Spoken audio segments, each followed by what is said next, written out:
Well, everyone, another public service announcement. Because of WWDC and pretty much every single year, a new beta comes out, people just go and rush and flock to install this specific update. Now, typically what I've seen like on iPhones, iPads, watchOS, tvOS, it really isn't that crazy of an update. There's bugs and everything, but typically a lot of people can get over these things by simply restarting their, phones and stuff. But one thing that I've seen time and time again is that on your MacBooks, in my opinion, every single beta of any version of macOS, even if it's like 11.4 beta or whatever, seem to be more buggy in general than counterparts such as iOS, iPadOS, tvOS. tvOS is never going to really have any problems in my opinion. You can install tvOS right now, it's going to be fine. But macOS is always one of those things that seems to be the most buggy thing for most people. And in my experience, I did install a macOS beta a long time ago, I think 3 years ago or 4 years ago, on a MacBook that I owned, and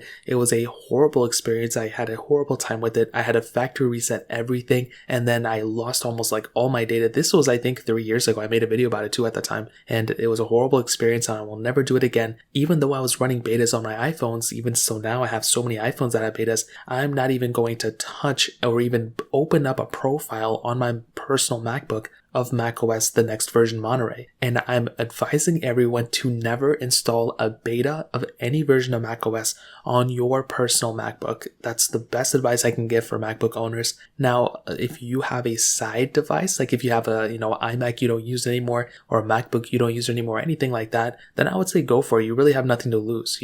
That's personally what I do. Whenever I make a video like, macOS on the oldest MacBook or MacBook Air or whatever, I use the older machines that I have to kind of make those videos. I have an M1 MacBook Pro, and I don't care if I had I do have a 2015 MacBook Pro as well, but I'm not going to install macOS Monterey on those machines, and neither on my 2015 iMac, because I still kind of use those things. So that's a massive thing to keep in mind for any MacBook, for any iMac, for any machine that you use on a daily basis, or even every once in a while that you depend on.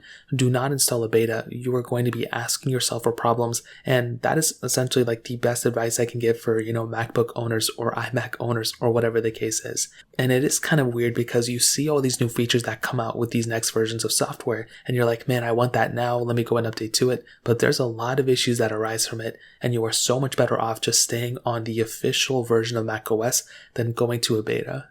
And believe me, there's really nothing worth sacrificing all your data or sacrificing your machine if your hard breaks that, you can't wait just a couple of months for, because like literally in like 3-4 months, this official version is going to come out. So you'll be fine. I would highly recommend staying on the official version, but that's essentially all I got. If you guys have any other questions or anything, let me know in the comment section below. Hit the like button, that would mean so much, but definitely hit that subscribe button. Every single subscriber that we get really does count, so it means so much if you guys can hit that. More importantly than everything else, I love every single one of you guys. Hopefully I'll catch you guys in the next video. Peace out till then.